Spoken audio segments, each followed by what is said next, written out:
আইএসএসসি পরীক্ষার্থী, পরীক্ষা শেষ হয়েছে, এখন কি করবেন? ৩ মাস পরে যদি আপনি অনর্গল বাংলার মতো করে ইংরেজিতে কথা বলেন তাহলে কেমন হবে? এসএসসি শেষ মানেই একটা নতুন শুরু। বেশিরভাগ শিক্ষার্থীরাই এই সময়টা নষ্ট করে ফেলে mobile scrolling, time pass, no skill development. কিন্তু স্মার্ট স্টুডেন্টরা কি করে জানেন?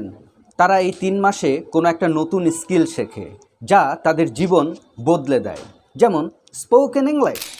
ভাবুন তো, ৩ মাস পরে আপনি অনর্গল বাংলার মতো করে ইংরেজিতে কথা বলছেন। প্রেজেন্টেশন, ভাইভা, নিউ ফ্রেন্ডস, সব জায়গায় আপনি আলাদা হয়ে যাবেন। 90 ডেজ স্পোকেন ইংলিশ চ্যালেঞ্জ। এখানে আপনি পাবেন daily conversation, presentation, public speaking, debate.